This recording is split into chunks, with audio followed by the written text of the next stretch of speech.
Hello friends, welcome to Kusiti English class. Today we are reading about History of Mewar 3.0 Part 3. ऐसे छोटे छोटे part बना के अपने को ये पूरा इतिहास पढ़ना है मेवाड़ का, फिर जोधपुर का, जयपुर का, बीकानेर का, सभी राजवंशों का पूरे जीके को अपन कवर करेंगे। छोटे छोटे टुकड़ों में बांट के ऐसे डायग्राम बना के, बॉक्स बना बना के। और जैसे पिछले वीडियो में अपन ने जहाँ तक राजाओं को पढ़ा उससे आगे आगे पढ़ेंगे और पिछले राजाओं का भी थोड़ा मोटा मोटा रिवाइज करेंगे। इससे क्या है, वो कड़ी जुड़ी रहेगी पीछे अपने जो पढ़ा, और राजा भी याद रखते रहेंगे, बार बार रिविजन उनका होता रहे, क्योंकि राजाओं में क्या कई नाम है, जैसे हैं बहुत सारे राजा हैं, अलग अलग उनके सन है। तो कुछ भी नहीं है, एक एक राजा को लोगे उसके टाइम पे जो महत्वपूर्ण घटना या कुछ निर्माण या कुछ आक्रमण या युद्ध या संधियां हुई है, 4-5 फैक्ट या 10-12 फैक्ट जो भी बनते हैं उनको नोट डाउन करके, अंडरलाइन करके, बॉक्स में बंद करके एक बार, दो बार, 3 बार पढ़ोगे, एक दूसरे से लिंक करना है। अब मेवाड़ के इतिहास में कई बातें मारवाड़ के इतिहास से कनेक्ट होती है। अपन जब मारवाड़ का इतिहास पढ़ेंगे कुछ बातें मेवाड़ की कनेक्ट होगी। तो मेवाड़ और मारवाड़ का इतिहास आपस में कनेक्टेड है। और मेवाड़ का इतिहास में तो सारे इतिहास की कनेक्टेड है, जयपुर का, बूंदी का, भरतपुर का, पूरे राजस्थान का। यानी कि मेवाड़ के इतिहास के इर्द गिर्द पूरा राजस्थान का इतिहास घूमता है। इसलिए मैंने पहले मेवाड़ के इतिहास को ही पढ़ाना स्टार्ट किया है। और ये भी कह सकते हो कि राणा प्रताप के इर्द गिर्द पूरे राजस्थान का और पूरे भारत का इतिहास घूमता है, और वहीं से पढ़ने स्टार्ट किया है। लेट्स सी, आज का है राणा लाखा। ये अपन ने इसकी चर्चा कल भी थोड़ी बहुत की थी। उससे पहले जो राजा बने थे उनको एक बार रिवाइज कर लेते हैं फास्टली। मालदेव सोनगरा 1311 से लेकर 1321 में कुछ समय के लिए राजा बनता है।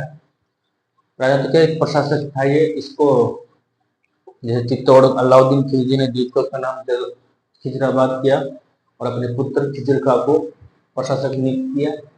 इन खिजर का दिल्ली वापस जाना चाहता था, उसका यहाँ पे मन नहीं लगता था, तो उसने अपने पिता को पत्र लिख के कहा। तो पिता ने उसको कहा ठीक है, मालदेव सोनगरा को जो है, जो जालौर का कीर्तिपाल था, कीर्तिपाल सोनगरा, उसका ये पुत्र है, जालौर के कीर्तिपाल का पुत्र है, उसको ये सिर्फ पुत्र नहीं है, पुत्र तो वीरमदेव था, ये मालदेव सोनगरा उसका भाई है, उसको ये 1311 में सौंप के चला जाता है। तो मालदेव सोनगरा के बाद में 1321 से लेकर 26 5 साल प्रशासक ये भी रहता है। फिर हमनीर आता है, राणा हमनीर 1321 से 21 में इसको हरा देता है। पहले तो मालदेव को हराता है, लेकिन फिर भी वो वहां पर तौर पर अपना अधिकार नहीं कर पाता है। 1321 में हराता है और 1326 में फिर वो बलबीर जो है, 1321-26 तक था, तो 1326 में बलबीर को भी वो मार देता है और 64 तक वो हमनीर शासन करता है। हमनीर के बाद आता है सेतर सिंह, जिसको खेतड़ी सिंह भी कहते हैं, खेता सिंह भी कहते हैं, 1364 से लेकर 1382। इसके लिए कहते हैं कि ये बूंदी के किले को जीतना चाहता था, तो बूंदी के जो किला था उसके लिए युद्ध किया, उसमें ये मारा गया। इसका सपना था कि बूंदी जीतूं। इस सपने को पूरा करने के लिए राणा लाखा ने भी जो है नकली बूंदी का किला बनाकर उसको जीतने का प्रयास किया था।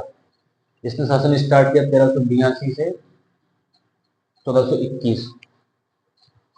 तो नकली बूंदी किले का रक्षा करते हुए मारा गया कुंभाहाड़ा। ये कुंभाहाड़ा बूंदी से ही था, छोटा था ये, इसका कुछ रिलेशन था यहाँ पे, ये रहता था वहाँ पे, तो इसको दिया गया भाई कोई बूंदी का भी होना चाहिए बूंदी के किले की रक्षा करने के लिए। तो ऐसे नकली किला बनाकर नकली सेना इसको दे दी गई और ये इसकी रक्षा करता है। लेकिन इसने असली में उसकी रक्षा की थी कि मेरे जीते जी जो है बूंदी के असली को क्या, नकली किले को भी आप नहीं जीत सकते। तो ये थोड़ा फैक्ट याद रखना है, कुंभाहाड़ा। राणा लाखा के समय जावर की खान उदयपुर में निकली थी और जावर परगना राणा कुंभा की पुत्री रमाबाई को दिया गया। रमाबाई कुंभा की पुत्री है, इसको वागीश्वरी भी कहते हैं, उसको जावर परगना जो है दहेज में दिया गया। लाखा के समय मारवाड़ के राव चूड़ा की पुत्री उस टाइम मारवाड़ की जो राव चूड़ा थे उनकी पुत्री यानी कि रणमल की बहन हंसाबाई का रिश्ता राणा लाखा के लिए नहीं आया था। असल में तो उसके पुत्र चूड़ा के लिए आया था, लेकिन वो मजाक में ऐसे ही राणा लाखा ने कह दिया कि मेरे इस वृद्धावस्था में शादी की कैसे बात हो सकती है। तब उन्होंने कहा, जो लेके आया, जो उन्होंने वो चूड़ा रिश्ता लेके आया था कि आपके पुत्र के लिए लेके आए। लेकिन राव चूड़ा भी वही था उस टाइम। राउत ने कहा कि पिताजी आप ही शादी करेंगे। तब ये जो चूड़ा था वो शर्त रखता है मेवाड़ के सामने कि मेरी बहन या बेटी का बेटा ही मेवाड़ का राजा बने। तब उत्तर था चूड़ा इधर भी। तो चूड़ा ने अपने पिता की शर्त पर हंसाबाई का पुत्र का मेवाड़ का राजा बनेगा, इस पर चूड़ा ने अपने पिता के वचन के लिए मेवाड़ का शासन हंसाबाई के पुत्र मोकल के लिए त्याग दिया। ठीक है, मेरे पिता का वचन है तो मैं निभाऊंगा, और इसने जो है मोकल के लिए अपना शासन त्याग दिया।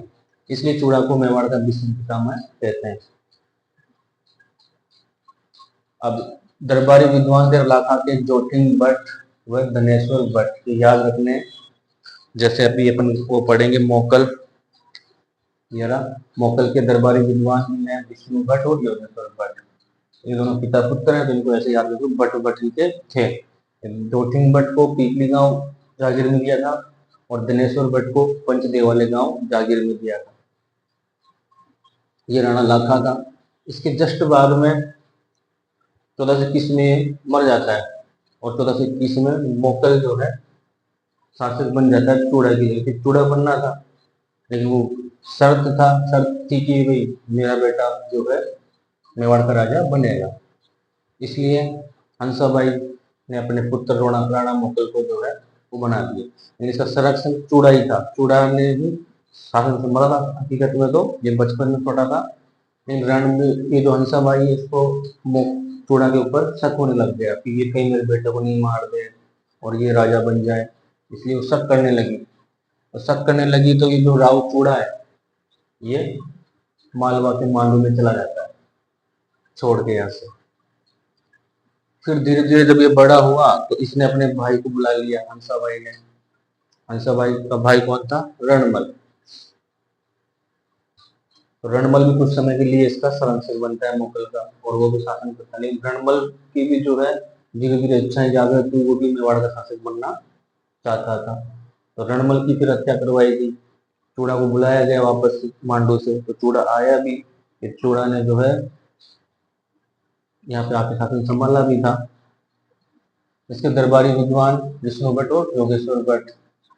और इसकी 1433 में भीलवाड़ा में किसने हत्या की? चाचा व मेहरा ने मैपा पवार से मिलकर हत्या कर दी मोकल की। मोकल तो मर गए 1433 में। और चित्तौड़ में इसने समाधीश्वर मंदिर बनवाया था। ये था आपका राणा मोकल। लाखा हो गया। अब है सबसे बड़ा महाराणा कुंभा। इसने स्थापत्य कला और संगीत कला, मतलब विद्वान भी था, योद्धा भी था। तो इसके काल को श्रवण काल कहते हैं। स्थापत्य कला का श्रवण काल कहते हैं। श्यामल दास कवि थे, उसने कहा कि मेवाड़ में 84 दुर्गों में से 32 दुर्ग का निर्माण इसने करवाया। जैसे आपके चित्तौड़गढ़ का, कुंभलगढ़ का, सिरोही में जैसे बासंती दुर्ग है, अकलगढ़ दुर्ग है, सिरोही दुर्ग है, मचानगढ़ है, और बांसवाड़ा के दुर्ग भी एक दो है। तो इस तरह से इसने बहुत सारे किलों का निर्माण करवाया। फिर कुंभा के टाइम पे क्या क्या हुआ? 1433 में शासन संभाला, 1468 तक किया। पिता इसके वो मोकल हो गए। सौभाग्य देवी परमार इसकी जो है माता है। 1437 में सारंगपुर युद्ध में मालवा के शासक महमूद खिलजी को हराया। आगे अपन एक और पढ़ेंगे। महमूद खिलजी सेकंड है, जो महाराणा सांगा के टाइम पे लड़ता है, वो महमूद खिलजी सेकंड है। तो सारंगपुर के युद्ध में 1437 में विजय प्राप्त करने के उपलक्ष्य में उन्होंने विजय स्तंभ का निर्माण चित्तौड़गढ़ में करवाया। विजय स्तंभ का निर्माण अपन पढ़ेंगे यहाँ पे 1440 से लेकर 1448 तक चला। और डॉक्टर गडकरी मूर्तियों का विश्व कोष कहते हैं विजय स्तंभ को। मूर्ति, इसमें बहुत सारी मूर्तियां थी, तो विश्व कोष कहते हैं मूर्तियों का इसको। 122 फीट ऊंचा 9 मंजिला है और तीसरी मंजिल पर 9 बार अल्लाह लिखा हुआ है। और माध्यमिक शिक्षा बोर्ड व राजस्थान पुलिस का ये प्रतीक चिन्ह भी है। आप माध्यमिक शिक्षा बोर्ड की कोई भी किताब में कोई भी पत्र वगैरह देखोगे, साइट पे देखोगे, तो वहाँ पे आपको इसका प्रतीक चिन्ह विशेषता मिलेगा। राजस्थान पुलिस का भी यही है। और 15 अगस्त 1949 को डाक टिकट विजय स्तंभ पर जारी हुआ। 9वीं मंजिल पर पद्मिनी का नाम है, जो उसने जोड़ किया था।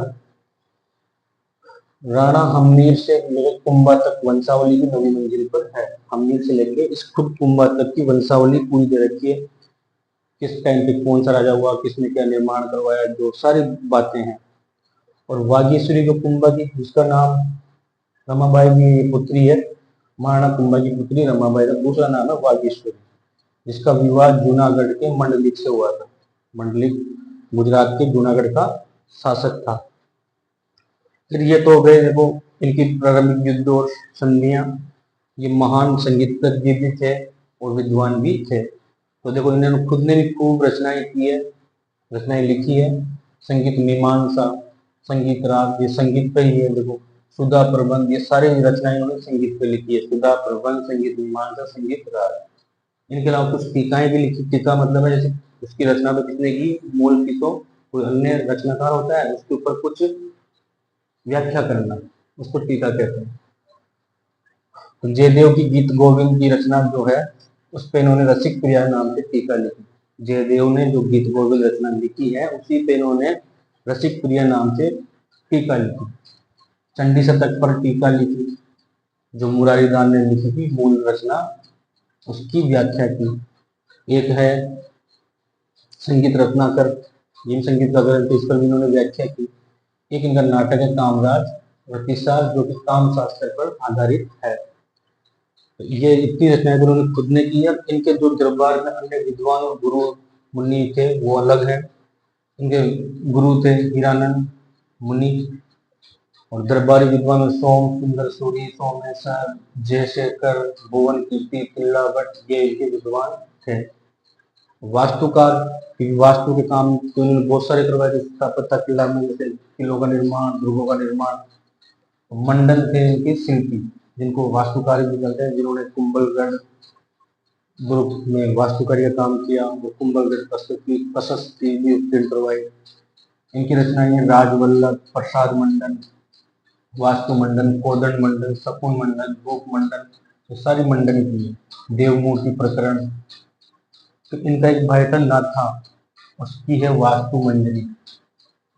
इनका भाई था छोटा, उसकी है वास्तु मंजरी।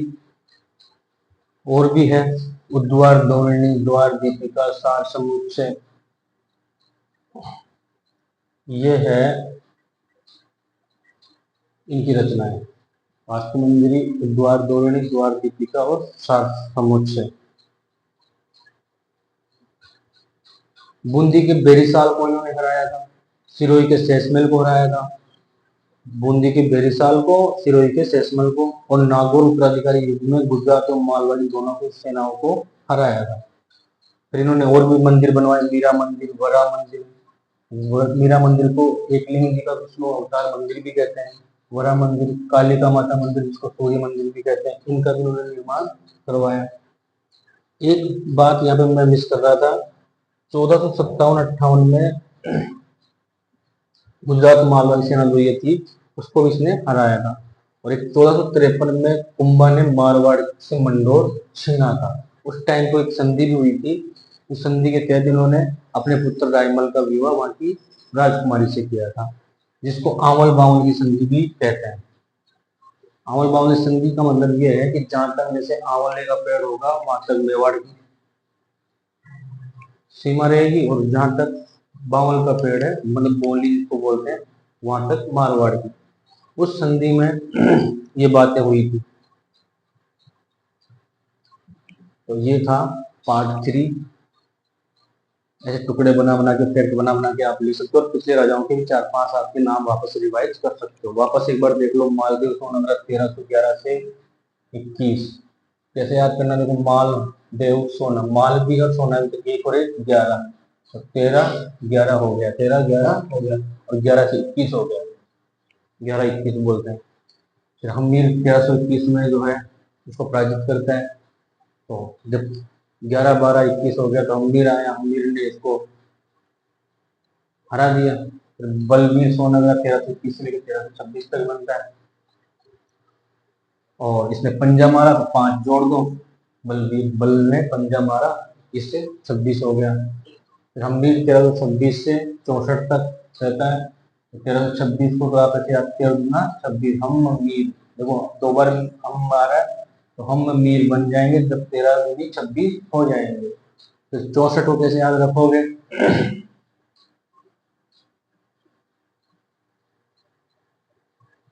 पंजा मारेगा यदि तो 65 तक याद रख लो, 13 पंजे 65 से कम कर देना, 13 पंजे 65। फिर 64 में बनता है सेक्टर सिंह और 82 तक रहता है। इस तरह से ये था। Best of luck.